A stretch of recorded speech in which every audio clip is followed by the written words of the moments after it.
বর্ণশিল্পী মোহাম্মদ কিবরিয়ার ৮৬তম জন্মদিন ও ঢাকা আর্ট সেন্টারের ৬ষ্ঠ প্রতিষ্ঠাবার্ষিকী উপলক্ষে শুরু হলো কিবরিয়া ছাপচিত্র মেলা। মেলায় খ্যাতিমান শিল্পীদের পাশাপাশি অংশ নিচ্ছে বিভিন্ন বিশ্ববিদ্যালয়, কলেজের চারুকলা বিভাগ এবং ছাপচিত্র স্টুডিও শিক্ষার্থীদের ১৪টি প্রতিষ্ঠান। মেলার উদ্বোধনী দিনে আজীবন সম্মাননা দেওয়া হচ্ছে দেশের বরেণ্য ছাপচিত্র শিল্পী মনিরুল ইসলামকে।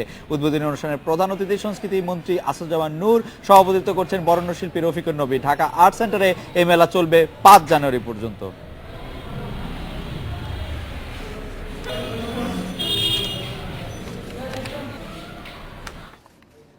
এ বিষয়ে কথা বলতে আমাদের সঙ্গে যোগ দিচ্ছেন বরেণ্য শিল্পী রফিকুন নবী। জনাব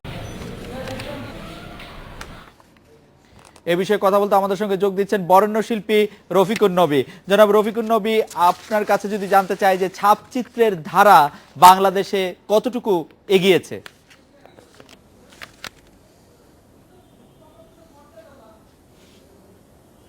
আসলে ছাপচিত্র এখন খুবই একটা চমৎকার একটা অবস্থানে আছে। চর্চা ছাপচিত্র তো আমাদের এখানে শুরু হয়েছিল সেই 50 দশকে শিল্পী শফিউদ্দিন আহমেদের নেতৃত্বে শুরু হয়েছিল।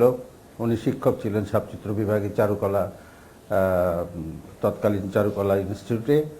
তারপর থেকে ছাপচিত্রে চর্চা চলছে। মোহাম্মদ কিবরিয়া জাপান থেকে ফিরে এসে তখনই 60 দশকের শুরুর দিকে, 50 দশকের শেষ দিকে উনি ছাপচিত্র নতুন একটা ধারা তৈরি করে কাজ করছিলেন। সেই থেকে ছাপচিত্রের প্রতি আগ্রহটা বাড়ে ছাত্রদের মধ্যে, অন্যান্য শিল্পীদের মধ্যে, শিক্ষকদের মধ্যে। সেইভাবে চলছে। এখন এইটার একটা, এই মাধ্যমটির প্রতি আগ্রহটা অনেক অনেক বেশি। নতুন প্রজন্মের ছাত্রছাত্রীরা, শিল্পীরা তারা প্রচণ্ড গতিতে কাজ করছে, এই কথাই বলবো আমি। অতএব এই মুহূর্তে আমি বলবো যে ছাপচিত্রের অবস্থাটা এবং অবস্থানটা বাংলাদেশে খুব ভালো। আন্তর্জাতিকভাবেই স্বীকৃত একটি মাধ্যম হিসেবে বাংলাদেশের এই ছাপচিত্রকে এখন ধরা হয়। জনাব রফিকুন নবী, বরেণ্য শিল্পী শফিউদ্দিন এবং বরেণ্য শিল্পী মোহাম্মদ কিবরিয়ার কথা আপনি বললেন। এদের পরে যারা ছাপচিত্র নিয়ে কাজ করছেন তাদের কাজের মধ্যে কোনো বিশেষ ধারা বা বিশেষ বৈশিষ্ট্য কি তারা, মানে ছাপচিত্রের ক্ষেত্রে বিশেষ কোনো কিছু ছাপ তারা রাখতে পারছেন কিনা? আসলে আপনি বলছেন অনেকের মধ্যে আগ্রহ আছে, কাজ করছে, বিদেশেও আসলে প্রদর্শনী হচ্ছে, প্রশংসিত হচ্ছে।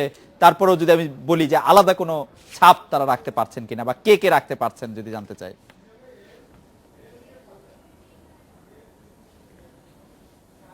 তা তো অবশ্যই। আমাদের যেহেতু ছাপচিত্রে এখন চর্চা বেড়েছে এবং অনেকেই কাজ করছেন, তো সেই ক্ষেত্রে এককভাবে বা ওইভাবে একজন দুজনের নাম বোধহয় বললে হবে না, কারণ গ্রুপ ওয়াইজ কাজ হচ্ছে, প্রত্যেকেই ভালো করছে। এই যে আজকে যে মেলাটা হচ্ছে এখানে, কিবরিয়া মেলা, এটা 4 নম্বর এবং এইখানে 14টি প্রতিষ্ঠান ছাপচিত্রে এই আয়োজনের মধ্যে যুক্ত হয়েছে। তো এই 14টার মধ্যে বেশিরভাগ ক্ষেত্রে আমি যেটা নিজে দেখেছি, জানতে পেরেছি যে কাঠখোদাইয়ের প্রতি আগ্রহটা সবচেয়ে বেশি এবং কাঠখোদাইতে অনেক অনেক কাজ হচ্ছে।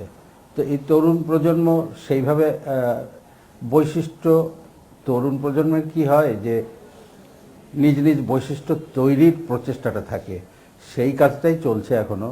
অতএব আমি বলবো যে সামগ্রিকভাবে কাজ খুব ভালো হচ্ছে আমাদের, এবং ওই যে বললাম যে আন্তর্জাতিকভাবে স্বীকৃত হচ্ছে। কিন্তু ওইভাবে একজন দুজনকে,